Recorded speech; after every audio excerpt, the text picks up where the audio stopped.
प्रधानमंत्री नरेंद्र मोदी ने 11 जुलाई को नए संसद भवन की छत पर बने 9.5 टन के विशालकाय अशोक स्तंभ का अनावरण किया। तब से लेकर अब तक अशोक स्तंभ पर लगातार विवाद सामने आ रहा है। कईयों का मानना है कि अशोक स्तंभ की जो शेरों की आकृति है वो बदल गई है।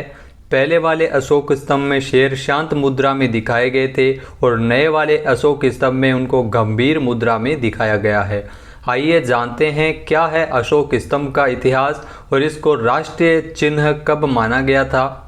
अशोक स्तंभ की अगर बात की जाए तो दोस्तों देश का राष्ट्रीय चिन्ह है और भारत सरकार ने 26 जनवरी 1950 को अशोक स्तंभ को राष्ट्रीय चिन्ह के तौर पर अपनाया था। इसे शासन, शांति और संस्कृति का प्रतीक माना जाता है। इस स्तंभ का कनेक्शन सम्राट अशोक से है, पर बड़ा सवाल ये है कि शेरों की आकृति को क्यों शामिल किया गया था। आइए जानते हैं इसकी क्या वजह रही होगी। अशोक स्तंभ का इतिहास सैकड़ों साल पुराना है। इसका संबंध मौर्य वंश के तीसरे राजा सम्राट अशोक से है। सम्राट अशोक को एक क्रूर शासक के रूप में माना जाता था, लेकिन कलिंग युद्ध में हुए नरसंहार को देखते हुए उनकी सोच बदली और इस घटना के बाद उन्होंने राजपाट त्याग दिया और बौद्ध धर्म की शरण में चले गए थे।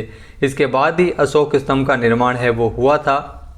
कहा जाता है कि बौद्ध धर्म से जुड़ने के बाद सम्राट अशोक ने इस धर्म के प्रतीक के तौर पर गर्जना करने वाले शेरों की आकृति वाला स्तंभ बनाया था। इसे अशोक स्तंभ नाम दिया गया था। सम्राट अशोक ने स्तंभ के लिए शेरों को ही क्यों चुना, इसके पीछे का इतिहास में तर्क दिया गया है। तर्क कहता है कि भगवान बुद्ध को सिंह यानी शेर का पर्याय माना जाता है। भगवान बुद्ध के जो 100 नाम हैं उनमें से शाक्य सिंह और नरसिंह है। इस तरह अशोक के स्तंभ में शेरों की आकृति को महत्व दिया गया था। इतना ही नहीं, सारनाथ में भगवान बुद्ध के धर्म उपदेश को सिंह गर्जना के नाम पर भी बताया गया है।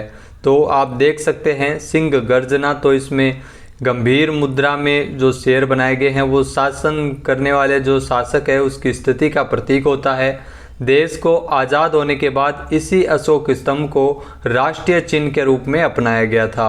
राष्ट्रीय चिन्ह में नीचे की ओर एक तरफ घोड़ा और दूसरी तरफ सांड की आकृति बनी हुई है।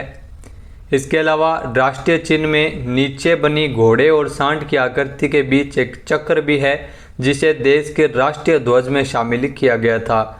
नए संसद भवन की छत पर बना विशालकाय अशोक स्तंभ कई मायनों में खास है। ये 6.5 मीटर ऊंचा है और इतने ऊंचे अशोक स्तंभ को सहारा देने के लिए आसपास करीब 6500 किलोग्राम की स्टील की एक संरचना भी लगाई गई है, ताकि यह मजबूती से अपने स्थान पर टिका रहे। तो दोस्तों, अशोक स्तंभ से जुड़ी ये महत्वपूर्ण जानकारी आपको कैसी लगी हमें कमेंट बॉक्स में ज़रूर बताइएगा। चैनल पे नए हैं, सब्सक्राइब नहीं किया है तो अभी सब्सक्राइब बटन पे क्लिक करें। वीडियो देखने के लिए धन्यवाद।